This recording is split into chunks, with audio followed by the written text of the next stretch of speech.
90 हैं इसमें विधानसभाएं और राज्य में जिले हैं 22। हर जिले का सटीक विश्लेषण देखिए देश रोजाना की स्पेशल सीरीज जिलेवार हरियाणा विद संजय मक्कू।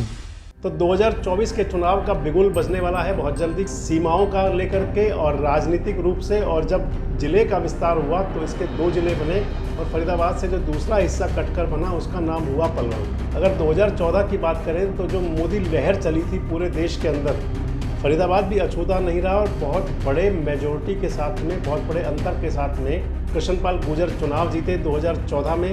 मतदाता असमंजस में यूँ है कि महेंद्र प्रताप जी और विजय प्रताप जो उनका पुत्र है, दोनों के पोस्टर लगे हुए हैं। बड़ा फोटो विजय प्रताप का है, छोटा फोटो महेंद्र प्रताप जी का है। अब समझ नहीं आ रहा कि महेंद्र प्रताप दावेदारी कर रहे हैं या विजय प्रताप दावेदारी कर रहे हैं। इंडियन नेशनल लोकदल से महेंद्र चौहान प्रत्याशी थे, उनकी भी जमानत जब्त हुई।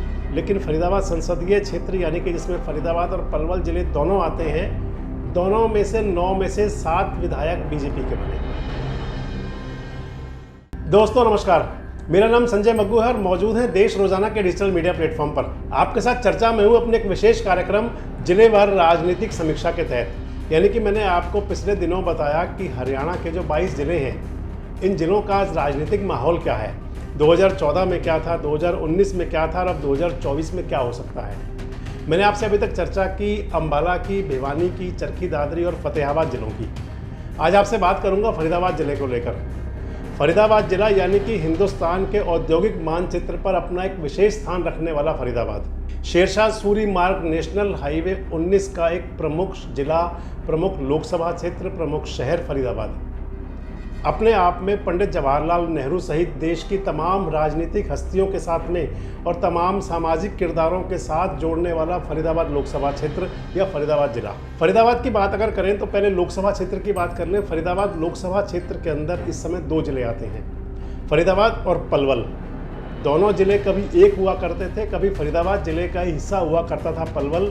और अब क्योंकि जब जब विस्तार हुआ सीमाओं का लेकर के और राजनीतिक रूप से, और जब जिले का विस्तार हुआ तो इसके 2 जिले बने और फरीदाबाद से जो दूसरा हिस्सा कटकर बना उसका नाम हुआ पलवल। और फरीदाबाद और पलवल दोनों जिलों को मिलाकर जो बनी है लोकसभा सीट, जिसके अंदर 9 विधानसभा सीटें हैं। विधानसभा स्तर पर आपसे बात करें फरीदाबाद की, पहले बात कर लें लोकसभा के बारे में, तो 2014 के लोकसभा चुनाव में फरीदाबाद संसदीय क्षेत्र से चुनाव जीते थे कृष्णपाल गुर्जर। उससे पहले लगातार 2 बार सांसद अवतार सिंह भड़ाना थे, 2004 और 2009 में दोनों चुनावों में उन्होंने हराया था बीजेपी के प्रत्याशी रामचंद्र बैदा को। और उससे पहले लगातार हैट्रिक बनाई थी चौधरी रामचंद्र बैदा ने, जिनका अब देहावसान हो चुका है, जो इस दुनिया में नहीं है। 2014 के चुनाव में टिकट कटा था और उसके बाद राजनीति से धीरे धीरे बैदा साहब दूर होते गए और एक दिन हमसे दूर हो गए, यानी कि दुनिया छोड़कर चले गए। अगर 2014 की बात करें तो जो मोदी लहर चली थी पूरे देश के अंदर, फरीदाबाद भी अछूता नहीं रहा और बहुत बड़े मेजोरिटी के साथ में, बहुत बड़े अंतर के साथ में कृष्णपाल गुर्जर चुनाव जीते 2014 में। अवतार सिंह भड़ाना कांग्रेस के प्रत्याशी थे, उनको चुनाव में हराया और बाकी जो प्रत्याशी थे सबकी जमानतें जब्त हो गई, यानी कि मुकाबला भी कोई नहीं हुआ 2014 में। और अगर बात 2019 की करें तो 2019 के लोकसभा चुनाव में एक बार फिर से कृष्णपाल और अवतार भड़ाना आमने सामने थे।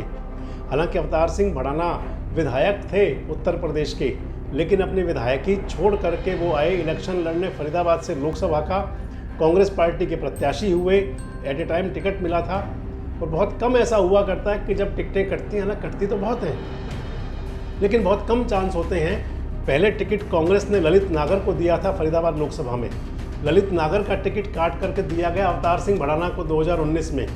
और अवतार सिंह भड़ाना 2019 के चुनाव में और भी बड़े अंतर से चुनाव हार गए, यानी कि जो 2014 का अंतर था वो 2019 में और बढ़ गया। फरीदाबाद जिले की सभी 9 की 9 विधानसभा सीटों में अवतार सिंह भड़ाना चुनाव हारे और कृष्णपाल चुनाव जीते। 6 लाख से ज़्यादा मतों का अंतर रहा। जो बाकी प्रत्याशी थे आम आदमी पार्टी के पंडित नवीन जयहिंद, जो आजकल अपना फरसा लेकर के अलग अलग घूमते हैं, नवीन जयहिंद भी प्रत्याशी थे, जमानत जब्त हुई उनकी भी। इंडियन नेशनल लोकदल से महेंद्र चौहान प्रत्याशी थे, उनकी भी जमानत जब्त हुई। मान लीजिए कि कोई भी प्रत्याशी टिका नहीं था और 2019 के चुनाव में। और उसके बाद जब चुनाव विधानसभा का आया तो हरियाणा के अंदर अकेली फरीदाबाद लोकसभा ऐसी सीट है कि जिसमें भारतीय जनता पार्टी के 9 में से 7 विधायक बने। जो राजनीति में सक्रियता लेते हो तो उनको ध्यान होगा, उस समय मैं दैनिक जागरण में हुआ करता था और हमने कहा था कि कृष्णपाल ने दिखाया 7 का दम, यानी कि 9 में से 7 प्रत्याशी, 7 विधायक भारतीय जनता पार्टी के बने, एक कांग्रेस का बना और एक इंडिपेंडेंट बने। इंडिपेंडेंट भी बाद में साथ में आ गए, लेकिन फरीदाबाद संसदीय क्षेत्र यानी कि जिसमें फरीदाबाद और पलवल जिले दोनों आते हैं, दोनों में से 9 में से 7 विधायक बीजेपी के बने। और अगर अब वर्तमान की बात करें तो 2024 के चुनाव का बिगुल बजने वाला है बहुत जल्दी, क्योंकि इन 5 राज्यों के विधानसभा चुनाव के परिणाम के तुरंत बाद लोकसभा का काउंटडाउन शुरू हो जाएगा। और फरीदाबाद के लिए अगर मान लें तो इस समय अगर भारतीय जनता पार्टी की बात करें तो भाजपा से जो प्रत्याशी तैयारी कर रहे हैं, हालांकि लगता तो नहीं है कि कृष्णपाल गुर्जर का टिकट कटेगा, लेकिन राजनीति के अंदर कुछ भी हो सकता है। राजनीति के अंदर बड़े बड़े चेहरे बिसात पर, जब शतरंज की बिसात पर चलाए जाते हैं तो पता नहीं चलता क्या हो जाता है। उदाहरण आप देख सकते हैं मध्य प्रदेश का, जहां देश के ताकतवर कृषि मंत्री थे नरेंद्र तोमर, उनको विधानसभा का चुनाव लड़ाया जा रहा है और स्थिति कुछ ऐसी कह रही है कि शायद तोमर साहब ना ऊपर के रहें ना नीचे के रहें। खैर, बात हम अपने फरीदाबाद वापस आ जाते हैं तो कृष्णपाल गुर्जर के टिकट कटने की उतनी ही चर्चाएं हैं जितनी उनको टिकट मिलने की है। एक पक्ष वो है जो कहता है कि कृष्णपाल गुर्जर का टिकट कट नहीं सकता और दूसरा पक्ष ये कहता है कि कृष्णपाल गुर्जर का अब की बार टिकट कट सकता है। और अगर टिकट कटता है तो उस कंडीशन में क्या होता है, आप मान लीजिए कि कई दावेदार सामने आ रहे हैं और फरीदाबाद से विपुल गोयल को आप प्रमुख मान सकते हैं। और विपुल गोयल जिस प्रकार की राजनीति के दांवपेच दिखा रहे हैं, हालांकि दांवपेच उन्होंने दिखाए थे 2019 में भी। उस समय अगर आप एक उक्ति कह दें विपुल गोयल जी के लिए कि 2019 का जो चुनाव था लोकसभा का, कह दें कि तीबे जी चौबे बनने चले थे, दूबे भी नहीं रहे, यानी कि विधायक थे, सोचते थे कृष्णपाल गुर्जर को पटकनी देंगे, सांसद बन जाएंगे या किसी को बनवा देंगे। सांसद बनना तो दूर की बात साहब, विधायक की टिकट खो बैठे थे। और अब जब 2024 की तैयारी है तो विपुल गोयल एक बार फिर पूरे तान पर हैं। और अब की बार जो तैयारी कर रहे हैं आप उसको यूँ मानिए कि पलवल में दीपावली की बधाई देने गए थे विपुल गोयल बाजार में लोगों को। साथ में बहुत सारे नेता थे, एक प्रमुख चर्चित चेहरा था सुभाष चौधरी। सुभाष चौधरी गुर्जर समाज के नेता हैं, पलवल के विधायक रहे हैं, 3 बार चुनाव लड़े हैं, 1 बार जीत गए, 3 बार हार गए, यानी कि 4 बार चुनाव लड़े। सुभाष चौधरी पंचायती आदमी माने जाते हैं। सुभाष चौधरी के साथ कदम ताल करते हुए बाजार में व्यापारियों को दीपावली की बधाई दे रहे थे। हालांकि ये बात भी दीगर है कि एक बार वही चाचा चौधरी के नाम से मशहूर है सुभाष चौधरी, वो कह चुके हैं कि कृष्णपाल गुर्जर तो सवाई माधोपुर जाएंगे और मैं फरीदाबाद से लोकसभा का लड़ूंगा। राजनीति है जनाब, कुछ भी नया नया कुछ भी हो सकता है। लेकिन विपुल गोयल जिस तरह लग रहे हैं वो अपने समर्थकों से ये कहते हैं कि मेरी टिकट पक्का है। अब उनका टिकट पक्का होता है या फिर 2024 दोहराएगा ये भी पता नहीं। राजेश नागर हैं, भारतीय जनता पार्टी के नेता हैं, तिगांव से विधायक हैं, अब की बार 2014 में चुनाव हार गए थे, 2019 में चुनाव जीत गए। तैयारी राजेश नागर की भी है। राजेश नागर के बारे में भी लोग ये कहते हैं कि आप इसको यूँ समझिए, पिछले दिनों हथीन के पूर्व विधायक है केहर सिंह रावत मुझसे बातचीत कर रहे थे तो कह रहे थे जैसे 6-6, 8-8 गाड़ियों का लाभ लश्कर लेकर चल रहे हैं राजेश नागर, लगता है इनके मन में भी कुछ है। एक और नेता है मेहरचंद गहलोत, वो भी 2014 में भी दावेदारी करते थे, अब फिर दावेदारी कर रहे हैं। वो भी कह रहे हैं मेरी दाल गल सकती है। किसकी दाल गलेगी नहीं गलेगी ये तो समय गर्भ में, लेकिन ये मान लिया जाए कि फरीदाबाद संसदीय क्षेत्र के अंदर जो टिकट बीजेपी की लेके आएगा उसका मुकाबला कांग्रेस के कैंडिडेट से होगा। और अगर कांग्रेस के प्रत्याशी के तौर पर माने तो करण सिंह दलाल पिछले बहुत दिनों से लगे हुए हैं, दावा करते हैं कि बात हो गई है, टिकट मिल जाएगा।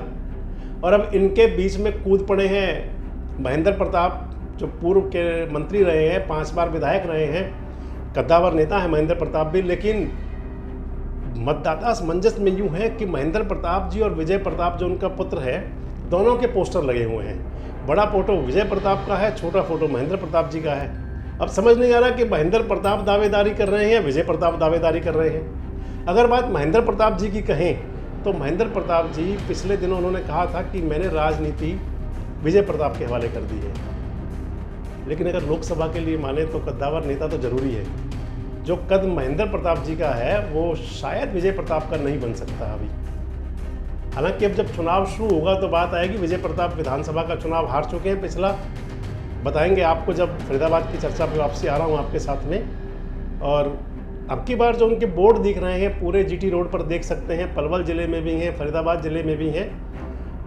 और दूसरी तरफ बोर्ड लग रहे हैं करतारन सिंह दलाल के। कुछ लोग चर्चा ये भी कहते हैं कि कहीं अवतार सिंह बढ़ना फिर पैराशूट से ना आ जाए, क्योंकि पिछली बार भी आ गए थे। कुछ लोग ये कहते हैं कि फरीदाबाद की टिकट गुजर सीट है तो इसलिए दलाल साहब का दावा नहीं बनेगा। बहुत सारी बातें हैं। चुनाव के अंदर जब प्रत्याशी सामने आएंगे चर्चाएं तो तब ज़्यादा होंगी, लेकिन ये ज़रूर है कि फिलहाल पोस्टर वार जो चल रहा है उसके अंदर कांग्रेस के दो बड़े चेहरे दिख रहे हैं, करण सिंह दलाल और महेंद्र प्रताप सिंह या विजय प्रताप। कौन होगा पता नहीं उन दोनों में से, पिता पुत्र में क्या समझौता होगा, पिता आएंगे या पुत्र आएंगे। लेकिन ये जरूर है कि दोनों स्थिति के अंदर चुनाव बड़े अलग टाइप का होगा। महेंद्र प्रताप होंगे तो क्या होगा और करण दलाल होंगे तो क्या होगा, अगली जब कड़ी में आपसे चर्चा करूंगा फरीदाबाद लोकसभा की तो विस्तार से बात करूंगा। अब चलते हैं फरीदाबाद जिले के अंदर। फरीदाबाद जिले जिसके अंदर की 6 विधायक हैं, 6 विधायकों में से 4 जीते पिछली बार बीजेपी के।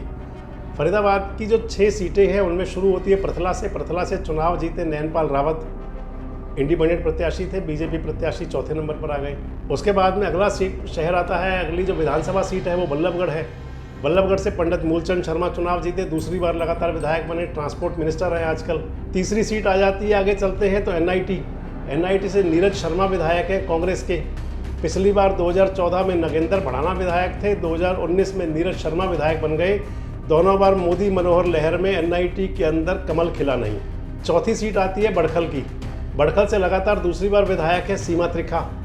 सीमा त्रिखा ने 2014 के चुनाव में महेंद्र प्रताप जी को हराया और 2019 के चुनाव में बेटे विजय प्रताप को हराया। हालांकि जो मार्जिन ऑफ गैप था वो काफ़ी कम हो गया, लेकिन जो जीता वही सिकंदर, तो मान ले सीमा जी सिकंदर बन गई 2 बार। अगली विधानसभा सीट है फरीदाबाद की। जो फरीदाबाद सीट के अंदर 2014 में विधायक विपुल गोयल थे, कृष्णपाल जी का सामना भिड़ गया, ऐसे भिड़े कि विधायक रहे नहीं, टिकट कट गया और 2019 में बने नरेंद्र गुप्ता।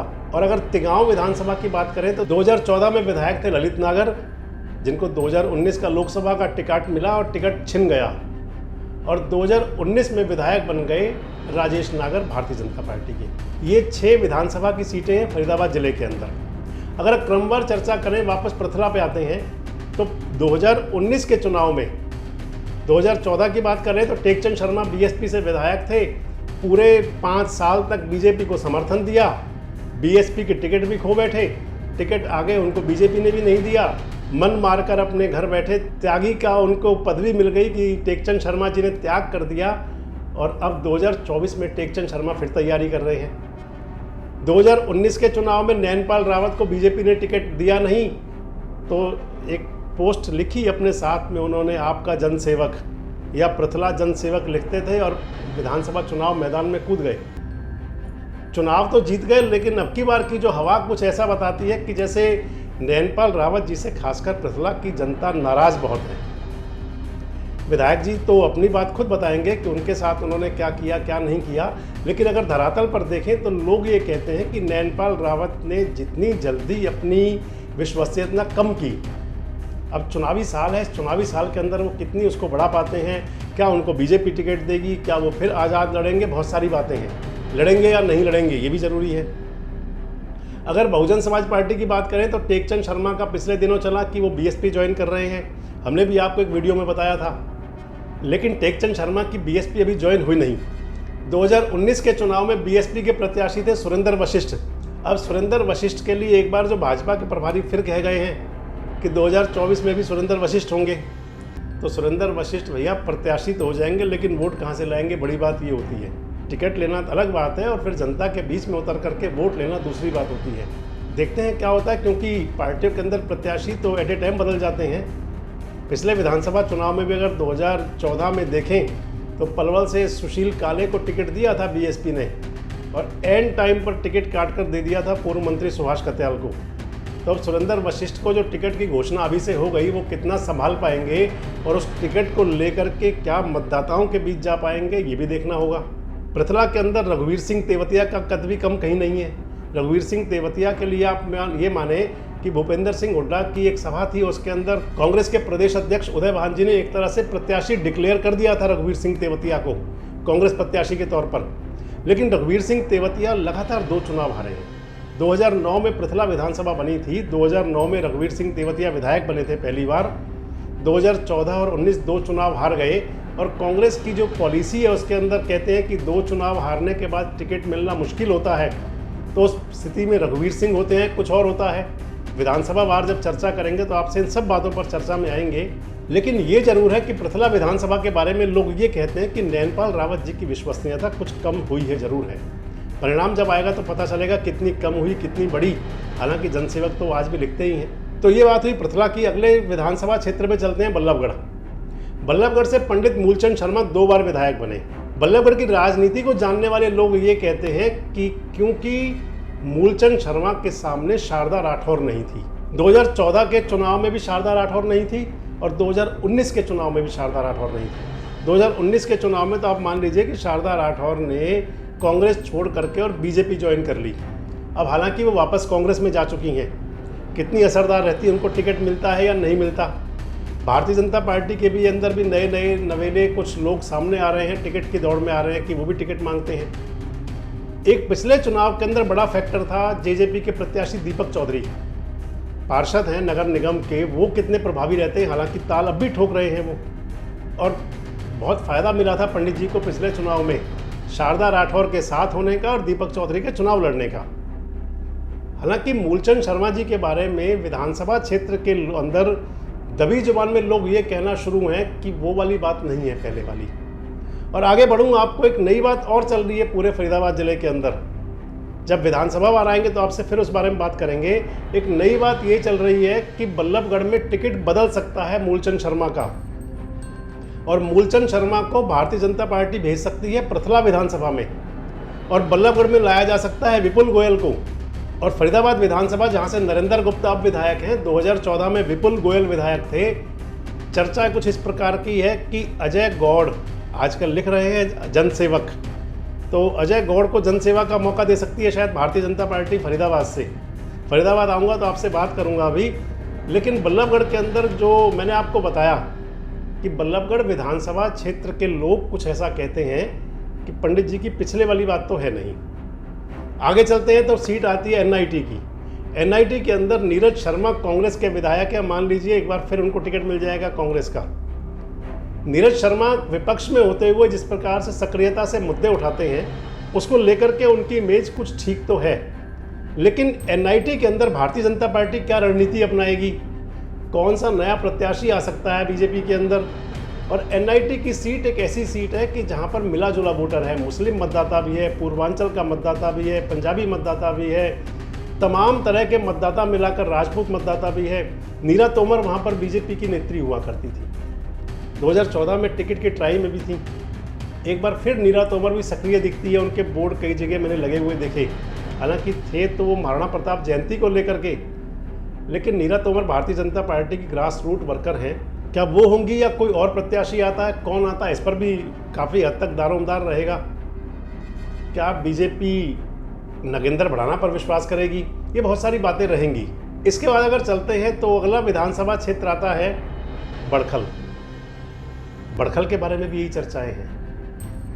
लोग ये कहते हैं कि बड़खल विधानसभा क्षेत्र के अंदर, और अगर आंकड़ेवार हम देखें तो बड़खल विधानसभा के लिए ये कहा जाता है कि 2014 में तो बहन जी का सीमा त्रिखा का बहुत अच्छा असर था, लेकिन 2019 में जो घटा, लोग ये कहते हैं कि अगर कृष्णपाल का वरदहस्त ना होता तो वो चुनाव हार सकती थी। मार्जिन ऑफ गैप घटा था, काफ़ी नज़दीक का मुकाबला था। और मुख्य बात ये थी कि जो पंजाबी मतदाता है, जिनकी सीमा त्रिखा भी जहाँ से आती हैं, और इसके साथ साथ दूसरी बात ये कि बीजेपी का कोर वोटर भी माना जाता है, इसके बावजूद भी पंजाबी मतदाताओं ने वोट बहुत कम दिए थे।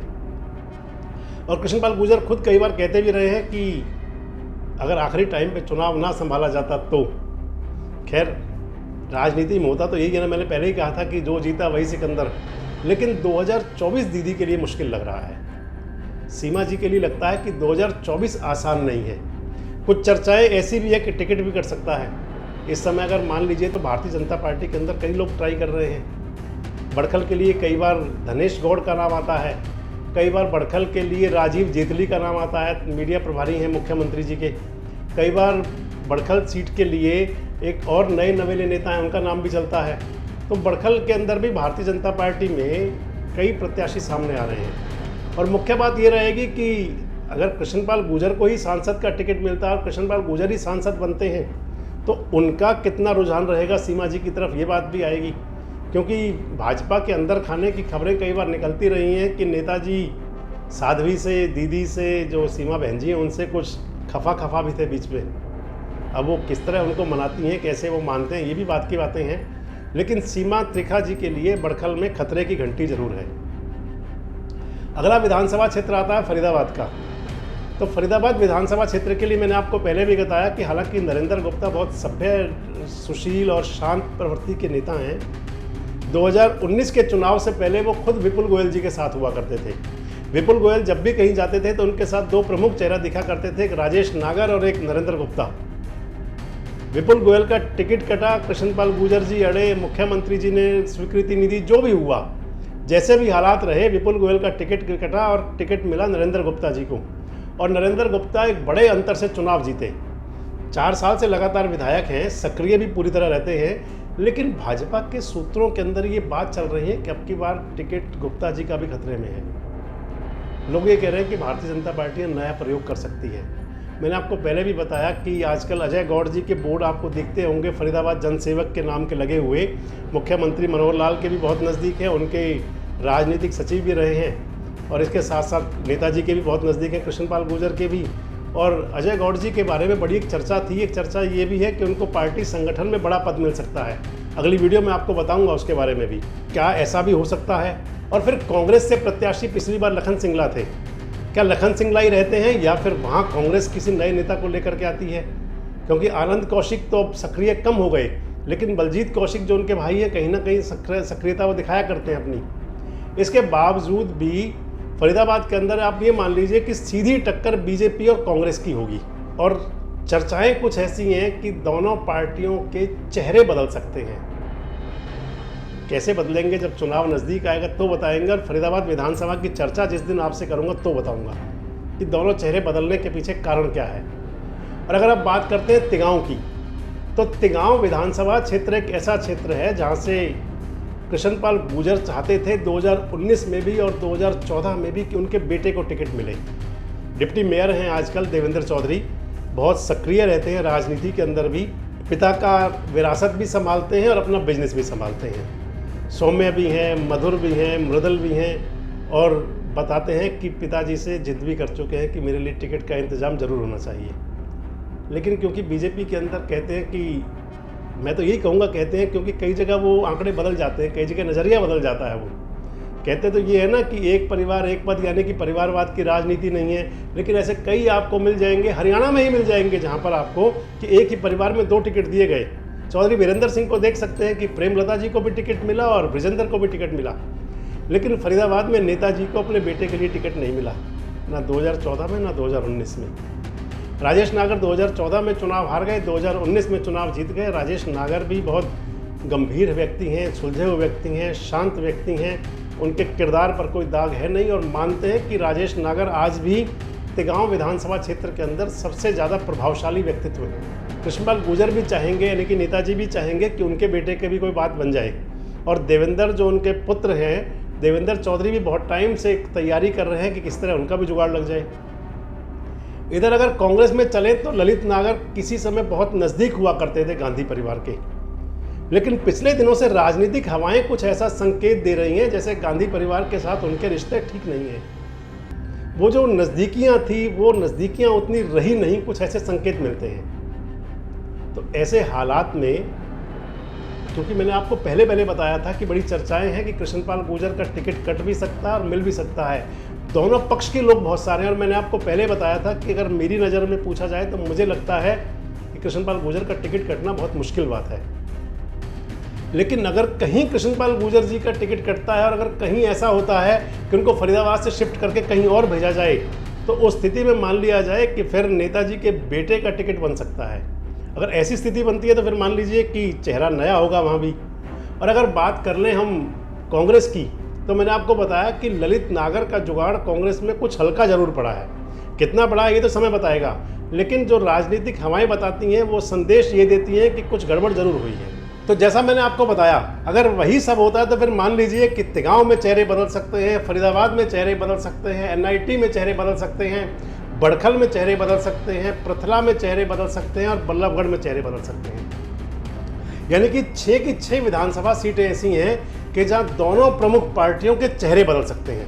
अब जब नए चेहरे आएंगे तो उस समय चुनाव कैसा होगा और वो चेहरे कौन से हो सकते हैं, जब आपसे लोकसभा वार और उसके बाद जब विधानसभा वार आपसे चर्चा किया करेंगे तो आपसे विस्तृत चर्चा करेंगे और बताएंगे कि कौन से नए चेहरे आ सकते हैं, कौन से ऐसे चेहरे हो सकते हैं जिन पर पार्टियां दांव खेल सकती हैं और फिर कैसा पॉलिटिकल स्वरूप बन सकता है उन विधानसभा क्षेत्रों का।